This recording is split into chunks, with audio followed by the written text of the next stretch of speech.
ತಾಯಿ ನಮ್ಮ ಯಜಮಾನರು ಇಲ್ಲಿ ಬಂದು ನಾವು ಒಂದೇ ವರ್ಷದೊಳಗೆ ಆಕ್ಸಿಡೆಂಟ್ ಆಗಿ ಮನೆ ಮುಂದೆನೇ ತೀರ್ಕೊಂಡ್ರಿ. ಮಕ್ಕಳು ಎರಡು ವರ್ಷದ ಮಗಳಿದ್ರಿ. ಆಮೇಲೆ ಒಂದು 15 ದಿವಸಕ್ಕೆ ಅವರು ತೀರ್ಕೊಂಡು ಮನೆ ಮುಂದೆನೇ ತೀರ್ಕೊಂಡು 15 ದಿವಸಕ್ಕೆ ಮಗ ಹುಟ್ಟಿದ್ದಾರೆ.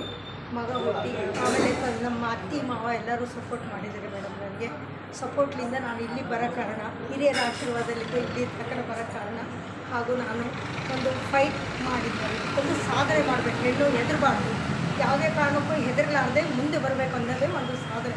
ನಾವು ಮನಸ್ಸು ಮಾಡಬೇಕು ರೀ, ಮೊದಲು ಮನಸ್ಸು ಗಟ್ಟಿ ಮಾಡಿ ನಾವು ಮುಂದೆ ಬರಬೇಕು ಅನ್ನೋ ಒಂದು ಸಾಧನೆ ಮಾಡಿದರೆ ಬರೋಕ್ಕೆ ಸಾಧ್ಯ. ಎಲ್ಲರೂ ಬಿಡಿಸೋರೇ ಇರ್ತಾರೆ ರೀ, ನೋಡಿ ಆಡ್ಕೊಂಡೇ ಇರ್ತಾರೆ. ಅವೆಲ್ಲ ತಲೆ ಕೆಡಿಸ್ಕೊಳ್ಳಾರ್ದ ನಾವು ನಮ್ಮ ಗುರಿ ಏನು, ಸಾಧನೆ ಮಾಡೋ ಗುರಿನ ತಲುಪಬೇಕು, ನಾವು ಮುಟ್ಟಬೇಕು. ಎಂಥವೇ ಕಲ್ಲು ಮಣ್ಣು ಗುಡ್ಡ ಏನೇ ಬರಲಿ ಕೂಡ ಅದನ್ನು ಎದುರಿಸೋ ಶಕ್ತಿ ಹೆಣ್ಣಿಗಿದೆ. ನೀವು ಬೆಳೆದು ಬಂದ ರೀತಿ ಹೇಳಿಮ್ಮ. ಏನು ಹೋಟ್ಲು ಉದ್ಯಮ ಶುರು ಮಾಡಿದಾಗ ಏನು ಮಾಡಿ? ನಾವು ಮೊದಲು ಒಂದು ಚಿಕ್ಕದಾಗಿ ಒಂದು ಬೇಕ್ರಿ ಮಾಡ್ತಿದ್ದೀವಿ ಮೇಡಮ್. ಚಿಕ್ಕದಾಗಿ ನಮ್ಮ ಯಜಮಾನರು ಮಾಡಿದ್ದು ಒಂದು ಕೂಲ್ ಡ್ರಿಂಕ್ಸ್ ಅಂಗಡಿ, ಅದನ್ನು ಮಾಡ್ತಾ ಒಂದು ಸಣ್ಣದೊಂದು ಬೇಕ್ರಿ ಮಾಡಿದ್ದೀವಿ.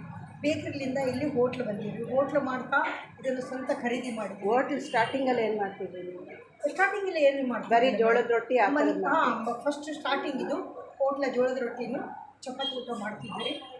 ಮಾಡ್ತಾ ಹಾಗೆ ಡೆವಲಪ್ಮೆಂಟ್ ಮಾಡ್ತಾ ಇದು ಖರೀದಿ ಆದಮೇಲೆ ಆಮೇಲೆ ನಾರ್ತ್ ಡಿಶ್, ಚೈನೀಸ್ ಎಲ್ಲ ಐಟಮ್ಸ್ ಮಾಡ್ತಾ ಇದ್ವಿ. ಎಷ್ಟು ವರ್ಷದಿಂದ ನಡೆಸ್ತೀರಿ? 10 ವರ್ಷದಿಂದ ನಡೆಸ್ತಾ ಇದ್ದೀವಿ. ಯಾರ್ಯಾರಿದ್ದಾರೆ ನಿಮ್ಮ ಜೊತೆ? ಏನು ಯಾರ್ಯಾರಿದ್ದಾರೆ ನಿಮ್ಮ ಜೊತೆ? ಇದು ನಮ್ಮ ಒಂದು ಮಗಳಿದ್ದಾಳ್ರಿ. ಮಗ ಇಂಜಿನಿಯರ್ ಮುಗಿತ್ರಿ. ಮಗಳದು ಇಂಜಿನಿಯರ್ ಓದಿಸಿದ್ರಿ. ಆಕೆಗೆ ಇದು ಮೈಸೂರಿಗೆ ಕೊಟ್ಟಿವ್ರಿ. ಮಗ BBA ಕಂಪ್ಲೀಟ್ ಆಯ್ತು ರೀ. ಇವಾಗ MBA ಮಾಡಿಸ್ಬೇಕು ರೀ.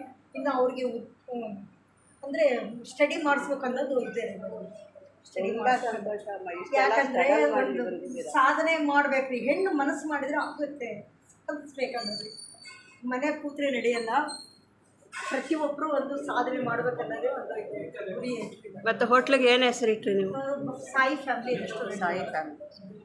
ಮುಂದ್ಗಡೆ ಒಂದು ತಗೊಳ್ಳಿ. Thank you. ನೀವು ನಮ್ಮ ಒಟ್ಟಕ್ಕೆ ನೀವು ಒಪ್ಕೊಂಡು ಇಷ್ಟೆಲ್ಲ ನೀವು ಗೌರವ ಕೊಡ್ತಿದ್ದಾರೆ. ನಮಗೆ ಋಣ ತೀರ್ಸ್ತಾರೆ ಮೇಡಮ್. ಋಣ